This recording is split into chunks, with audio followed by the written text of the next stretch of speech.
Vėl linksmasis žaidimas ir įdomioji laida Užkoduota gamta. Kaip gera, kai šiuo metu vis daugiau žmonių nebeteršia gamtos ir jų protuose atsiranda vis daugiau mąstysenos apie šiukšlių rūšiavimą. Šiandieną tokioj hiperdinamiškoje aplinkoje mes nepamirštame, kad mes priklausome nuo gamtos. Todėl nuo gamtos priklausykime.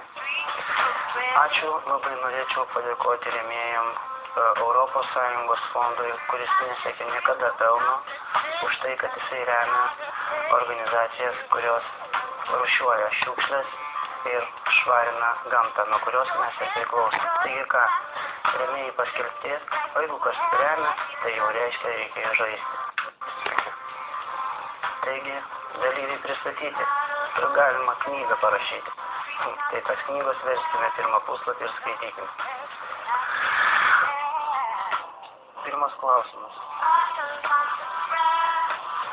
Kiek gramų karbonizuoto nitroglicerino sulfito randame paprasčiausioje kartoninėje saldainių dėžutėje, kurios gros svoris 100 gramų.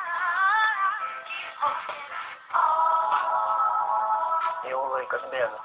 O kai laikas bėga, sakoma, kad traukinys teršiančių nelaukia.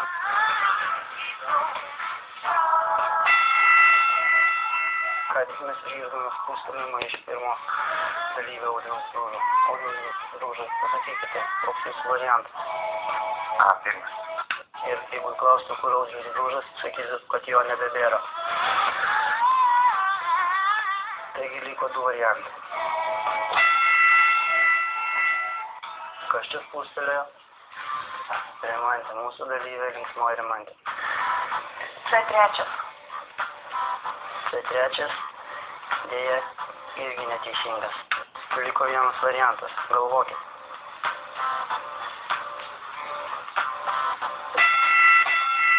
Na, ir ką sugalvojo mūsų Vytautas Rumšas, pasirinkęs iš vieno varianto? Na? Nu. Žiūrime, ar jis teisingas. Taip, Vytautas Rumšas turi 1 tašką. Klausykite, įdėmiai, įtempkite ausis.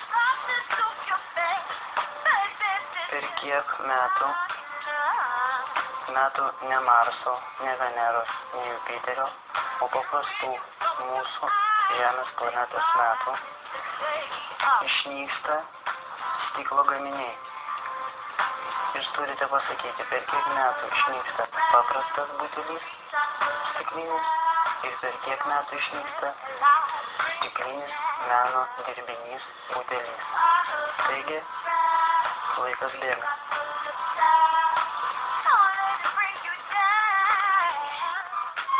Spauskite.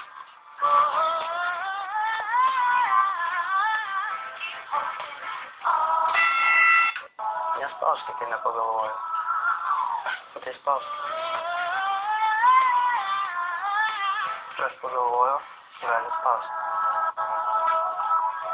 Matome, kad dalyviai galvoja. Ar yra jau pagalvojusi? Dar nėra pagalvojusi. Kai pagalvos, dalyvis paspaus. Kai paspaus, reiškia, kad dalyvis jau pagalvoja ir žino atsakymą.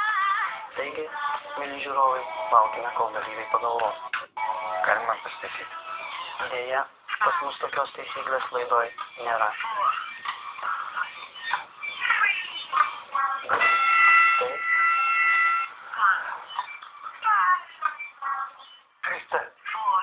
C3. C3. 3C. Tai Vytautai, gerai pagalvokite ir apsispręskite, kai jūs jau paspaudėte mygtuką. Tai C3 ar 3C.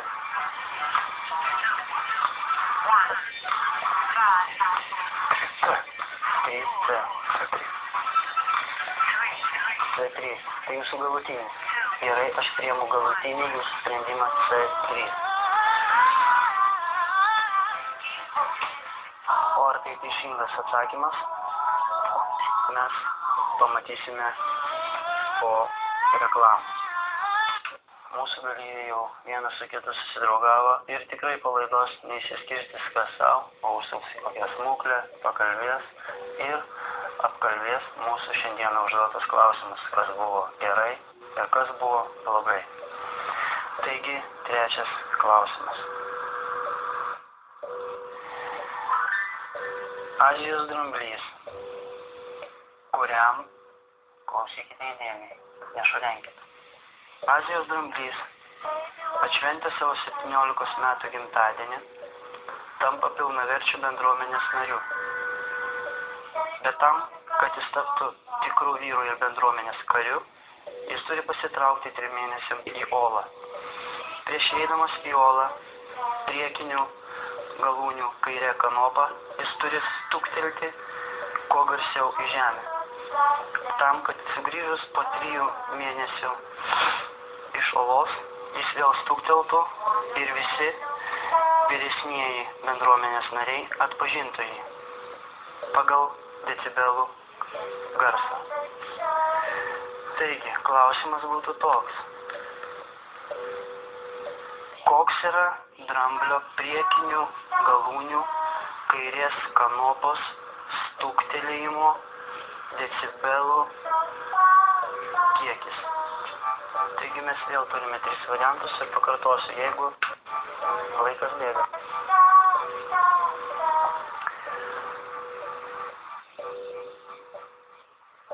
Aš primenu, kad tai yra ne Afrikos dramblys, o Azijos dramblys. Tai jums turėtų visiškai palengvinti sužinoti atsakymą. Matote, kaip pasakiau, kad tai yra Azijos dramblys, Rimantė iš karto paspaudė ir matyti žino tikrai atsakymą. Šituo atsakymu A1 toli nenukeliausi. Toli nukeliauti gali tik tai su A1 automagistralė. Taigi, nebeliko klausimo teisingą atsakymą, kurį sakė Vytautas, C3. Bet dėja, tai nėra. Ašgi sakiau, kad tai yra Azijos dramblys, ne Afrikos. Ant šito jūs galėjote ir pasimauti. Rimantė pasimovė pirma, ant to pačio kuolo pasimovė ir Audrius. Ne C3. Jūs galvojate, kad prieš tai buvo teisingas atsakymas C3, bet žinokite, kad mūsų laidoje dirba žmonės ir teisingų atsakymų vietas keičia.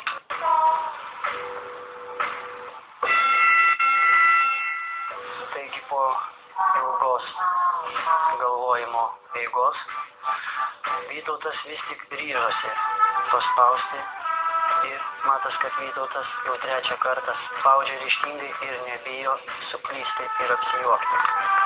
Taigi Vytautai, kokį tu reikėsi išlikusių vieno varianto.